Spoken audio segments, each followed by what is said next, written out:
Stop spreading manure.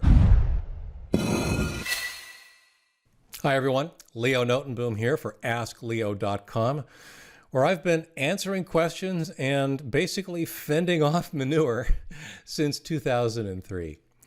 So one of the things that happens from time to time is that a news headline will come across. This happens particularly in politics, but I'm going to try and stick mostly to technology because it happens here as well. Something happens, a headline comes across the news wire that seems to indicate that something absolutely horrible has happened. A bunch of people will jump on the bandwagon, amplifying that headline, amplifying that story, and we will all come to find out a day, a week, a month later that the story was complete manure. In other words, there was nothing to it, or it didn't live up to the headline. It was way more benign than the clickbait headline and all the amplifications of the story would have led you to believe. One of the things that I so strongly encourage you to be is skeptical, but one of the things I plead with you not to do is spread misinformation. Stop spreading manure. Everyone has an agenda. They do. It's interesting. Years ago, there was a TV show called House on which the Dr. House made the comment that everyone lies when it comes to what he was seeing in the medical profession. When it comes to online information, news, technology, everyone has an agenda. They are presenting information with the goal of getting you to do something. Altruistically, they might be trying to get you to be more informed. Realistically, they're probably getting you to try to visit a website and click through so that they can show you some ads. They might be trying to get you to buy something or believe something that is simply not true for their own ends. Everyone has an agenda. Even I do. I want to educate you. I want you to stop spreading manure. It's also something that most people don't realize they do or have.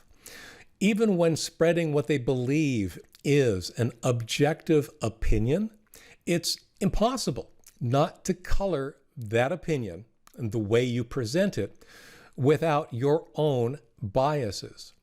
The problem, of course, is what happens when your biases, when your preconceived notions of the truth are wrong. You're spreading manure. If it's on the internet, well, this is one we've heard so many times before. We all take it as a falsism. If it's on the internet, it must be true, is known to be funny because it's not true. And yet, so many people continue to behave as if it were absolutely true. They will see something printed somewhere online, on a news site, on a fake site, on a satire site, and believe it to be true simply because it looked good. Heck, I did this years ago when I submitted a report for one of my classes, and the difference between my report and everybody else's in class wasn't that mine was written that much better. Nope, I had used one of the early word processors to make it look good. I got a good grade. I may have been spreading a little bit of manure. The point being is you cannot believe everything you see on the internet. And rather than thinking it's everybody else that's doing that and laughing at them, be aware you're doing it too. We believe what we want to believe. There's two sides to this. One is confirmation bias. That's the natural tendency we have to believe things that confirm what we already believe. Not only if it's on the internet, it must be true. No, if it agrees with what I already think is true, therefore it must be true. Whether or not it's true, whether or not I'm right. I'm going to believe it because I agree with it, not because I know it to be true. And of course, there's the echo chamber. Now, my definition of the echo chamber is more along the lines of this. You have one source for a news story. If 100 different organizations, be it websites, news services, individuals, all repeat that news story, that is not 100 confirmations. That is still one news story. It may be true, it may be false, but nobody has independently confirmed it, no matter how many different places you hear about it from. So as you're scanning your news feed and you see this same news story, you see these headlines, maybe they're rewritten. Maybe they use different words, but it's essentially the same story repeated over and over and over again. It'd be really tempting to think that, oh my gosh, this is a big deal. Look at all these different news organizations reporting this story. And yet, if it comes from only one source, it's exactly one source and no more. It's not until you have a separate second or third or fourth independently verified source reporting the same information. They get that same information through their own channels that don't involve the other sources of the information. It's only then that you have some kind of independent confirmation that what you're looking at actually might be true. There's multiple sources, multiple places this information is coming from. Now, given the way news is presented these days, given the way information is presented these days, it's very difficult to know what it is you're looking at. You have to develop the tools to understand and trace back exactly where a news story comes from. That means looking at the references. And if there aren't any references, the only thing you can do is assume that it's repeating somebody else's story. With only one source of information, no matter how often it's repeated, those sources aren't independent at all. It's the one source. And that one source probably has an agenda. Things get way more complicated even now. People want black and white. People want yes and no. They want things to be right or wrong, true or false. There is no room for shades of gray. The problem, as you might imagine, is that things are rarely black and white. Unfortunately, black and white, true or false, it's easy. You don't have to think. You simply have to quickly decide whether you agree or not. And we've talked about that already. If it confirms what you already believe, chances are you're going to agree with it. The problem, of course, is that things are way more nuanced than just black and white. And that implies that you and I have to think. We have to understand what it is we're looking at. We have to take the time to understand the nuances of what's going on. The example that I use in the article that's actually the basis for this video is a story that broke several years ago about a Google privacy issue. It had to do with does Google read your email? So the cascade that I wrote about falls like this. Organizations believed to have an anti-Google bias, they have an agenda, drew a sensational black or white conclusion, because of course things are more nuanced than just black and white, based on a quote taken without complete and proper context, which was then bounced around the echo chamber on various sites and dozens of other media sites. In other words, it was a single source with an agenda and made headlines all over the place. And it all turned out to be manure. They were spreading manure.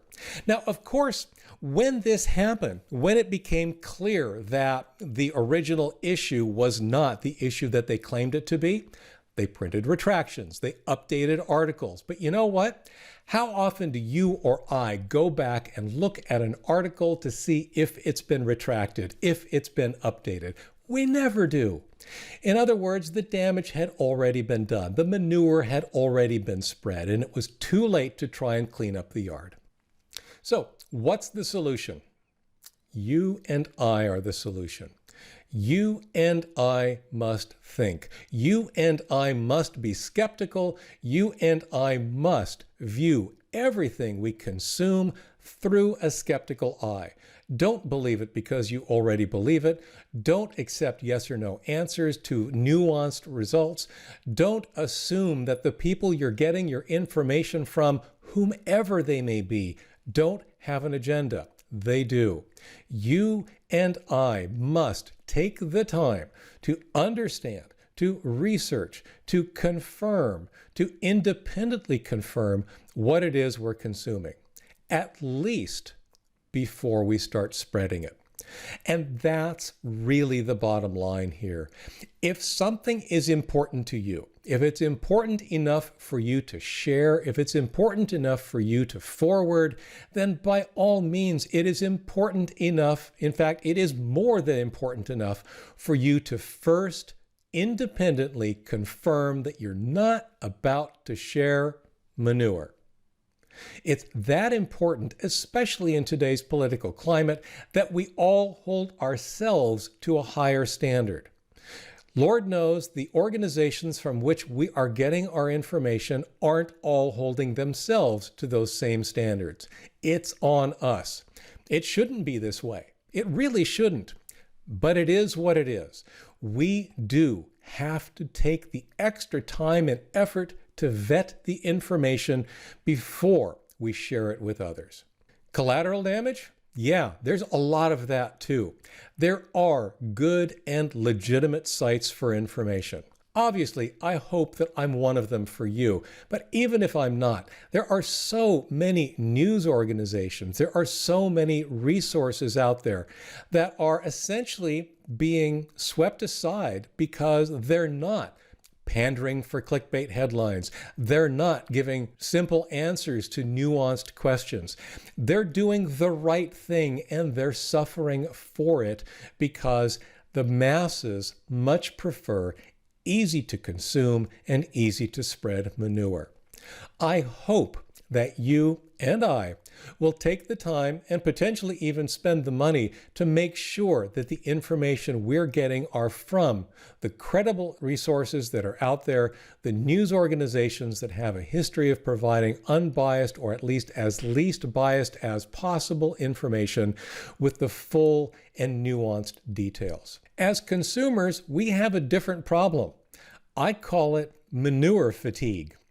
By that, I'm drawing a parallel to what in the nonprofit world is called donor fatigue. Charitable donors often get tired of getting so many requests for very valid and very valuable organizations asking for their money.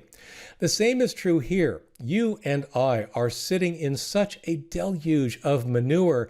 It's tiring. It's really difficult to separate the wheat from the chaff, dig out from all that manure to find the really good, really accurate, really valuable information. And yet, it's something that is ultimately on us all to take responsibility to do.